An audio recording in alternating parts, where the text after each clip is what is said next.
শুধুই কি টাকার বান্ডিল, কোটি কোটি টাকা উদ্ধার? না, বলছিলাম যে কাঁচরাপাড়ার স্কুলে উদ্ধার কন্ডোম পর্যন্ত। রৌনক রয়েছে আমার সঙ্গে।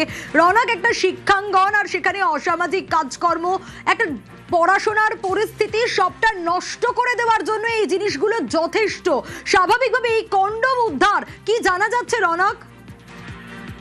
সুরেন্দ্রনাথ কলেজে একই ধরনের ঘটনা ঘটেছিল এবং রাজ্যে পালা বদলের পরই শিক্ষাঙ্গন থেকে এরকম আপত্তিকর বস্তু কিন্তু মিলছে এবং সেরকমই কাঁচরাপাড়ার এই স্কুল থেকে যেটা পড়ুয়াদের জন্য সিক রুম বানানো হয়েছিল, সেই রুমে ঢুকেই দেখা যায় যে একেবারে শীততাপ নিয়ন্ত্রণ। অর্থাৎ রৌনক, সিক রুম যেখানে অসুস্থ বোধ করলে কেউ সেখানে গিয়ে একটু রেস্ট করতে পারে, সেই ঘরে এই পরিস্থিতি।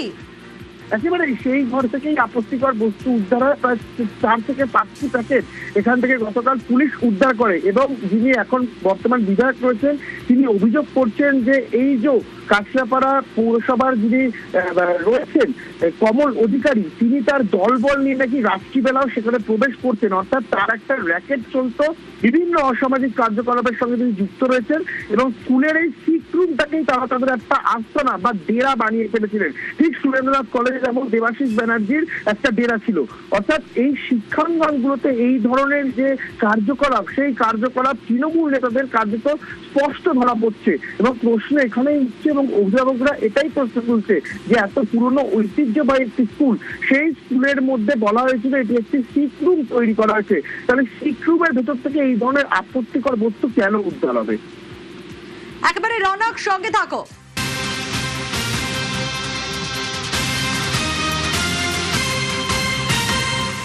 হর্নেট ইংলিশ মিডিয়াম স্কুল, যেখানে টাকার পাহাড়, যেখানে কন্ডোম পাওয়া যাচ্ছে সিক রুমের ওয়াল ক্যাবিনেট থেকে, স্কুলের তহবিল তছরূপ আর আর্থিক দুর্নীতির অভিযোগ উঠছে। রৌনকের কাছে আরো একবার যাব। রৌনক, 4 জনের বিরুদ্ধে অভিযোগ করছেন স্কুলের ভারপ্রাপ্ত প্রিন্সিপাল। কারা, কাদের বিরুদ্ধে এই অভিযোগ? একেবারে স্কুলের ভারপ্রাপ্ত প্রিন্সিপাল বিকাশ চন্দ্র পাল তিনি বীজপুর থানায় লিখিত অভিযোগ জানায়।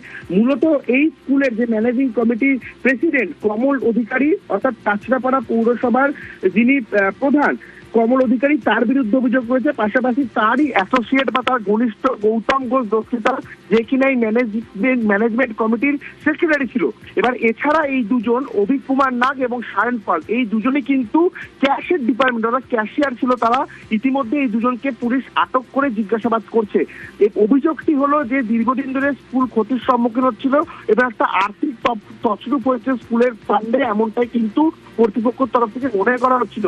এই বিষয়কে কেন্দ্র করে লিখিত অভিযোগ দায়ের করা এবং অভিযোগের পরিপ্রেক্ষিতে আর্থিক তছরূপের মামলা ইতিমধ্যে বীজপুর থানার পুলিশ দায়ের করেছে এবং অভিক কুমার নাগ, সায়ন পালকে ডিটেইন করে জিজ্ঞাসাবাদ করা হচ্ছে এবং কমল অধিকারী এবং গৌতম ঘোষ দস্তিদার দুজনেই কিন্তু পলাতক, তাদেরও খোঁজ চালাচ্ছে বীজপুর থানার পুলিশ। বেশ রৌনক।